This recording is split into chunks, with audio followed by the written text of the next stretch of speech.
All right, Israel says it is nearing the end of its ground offensive in northern Gaza after weeks of heavy fighting. As the IDF works to dismantle Hamas, the terror group has reportedly rejected Israel's offer of a week-long truce in exchange for the release of 40 hostages. Trey Yingst is live in Tel Aviv with the latest. Hey, Trey. Yeah, hey guys, good morning. I do want to start with some breaking news. Right now, sirens are sounding in central Israel, just south of the city of Tel Aviv.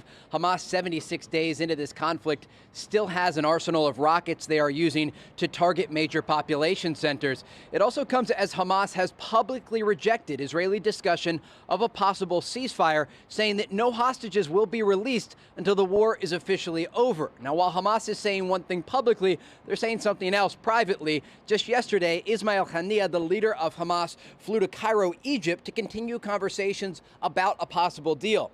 It comes as Israeli forces say they are close to completing the high-intensity ground operations in northern Gaza.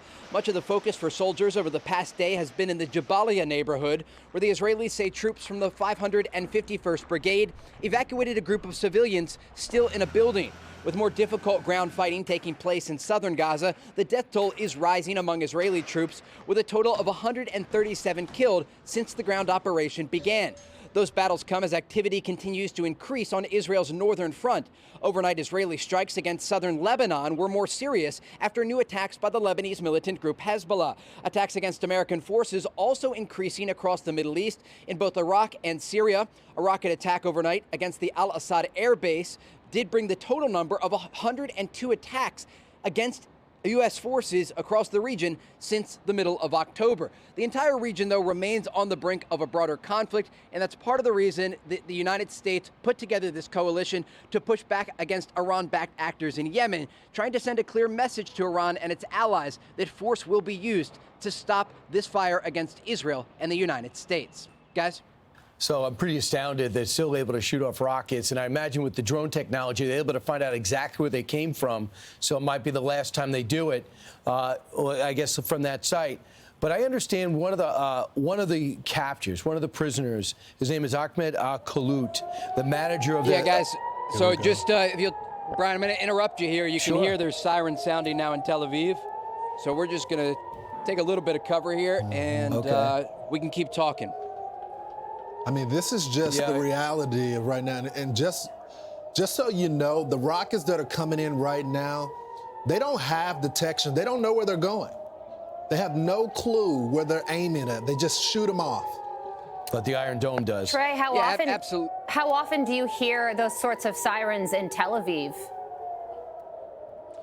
It's quite rare to have them in Tel Aviv this far into the conflict. Again, we are 76 days into the war. The Israelis have dropped more than 20,000 bombs on the Gaza Strip. They've been targeting Gaza since October 7th, and yet they've maintained the ability, the factions inside, Hamas and Islamic Jihad, to fire rockets toward major population centers. You hear the sirens sounding. We can look down to the street. People are coming off the beach right now. They're coming away from the Mediterranean Sea, trying to take cover. This is a city of more than 300,000 people. And despite the heavy air and ground campaign against Hamas in Gaza, they have maintained their ability to fire on major cities like Tel Aviv. Yeah, and you see the construction site evacuating. They're going right down the ladder right now. Just quick thing, what I was saying is that this Hamas leader that was captured was on television saying they were... Iron Dome coming up here. Guys, just if you focus here, you're going to be able to see there's going to be a bunch of interceptions right overhead. Wow. Pan up to the sky here, Duty. Up to the sky, you're going to see all of this smoke. 1, 2, 3, 4, 5, 6, 7, 8, 9, 10, 11. This is a massive barrage toward Tel Aviv, and you're going to continue to hear these explosions overhead. Each time one of these rockets is intercepted, you have shrapnel raining down into the city below. But again, this is one of the largest rocket barrages against Tel Aviv that we have seen in quite some time. And Trey, you still hear those explosions in the distance. This is all civilians, too. This is the targeted civilian. There's been so much, propaganda that Israel is targeting civilians in Hamas and the Palestinian people that are there. But look at what they're doing right now. Absolutely. And the bottom line here is that they have no ability to aim these rockets. That's right. And so Israel's missile defense system, the Iron Dome, can intercept much of the fire. It's actually quite effective. This conflict, it's been anywhere between 85 and 95% effective. But in terms of the damage that these rockets can do, we've seen it firsthand. If one of these rockets slams into a building, it can very easily kill civilians in a city like Tel Aviv. In the early days of the conflict, you saw when that massive barrage of thousands of rockets targeted Tel Aviv and all of Israel, these rockets slipping past the Iron Dome and slamming into buildings, killing people. Wow. And so these aren't fireworks, as they've been described by some people. These are rockets that were ultimately created inside Gaza. They have the ability to fire rockets that they've actually made in the Strip, often underground in the facilities inside Gaza. And they continue, again, 76 days into the conflict, targeting major population centers. Well, Trey, go ahead. quick exit question for you, unless, Brian, you have another one. But what you just said about people inside Gaza making their own rockets is interesting. And I was wondering, because we are, like you said, 76 days into this war, how they are able to have this amount of supplies and artillery. Is Iran also able at this point to get weapons into the Gaza Strip? Or I guess because Gaza is still surrounded, maybe that's not an option. So they're relying on homemade weapons? Yeah, so the majority of the rockets that are being fired are homemade inside Gaza, and they've received funding and support from the Iranian regime. But there's no way at this point to smuggle any new weapons into Gaza. So what's being fired today, and what you just saw live on air here, these interceptions over Tel Aviv, these are rockets that were built in the Gaza Strip. They got the knowledge from places like Iran.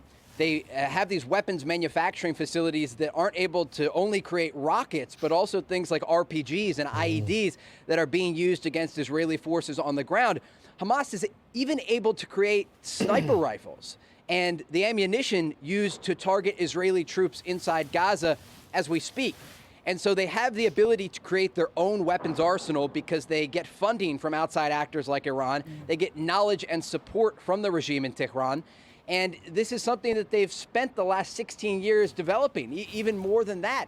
And it just really gives you an idea of the threat that was coming from Gaza and how they really only used a small portion of the arsenal that they developed over the past several years on October 7th when they conducted the massacre against southern Israel. And they are really running through the rocket supply, understanding that Israeli forces are going to destroy every single launching position inside Gaza. It's simply a matter of time. Yeah, you really get the sense why the Israelis cannot stop until they complete the job, or else this is going to be a daily routine.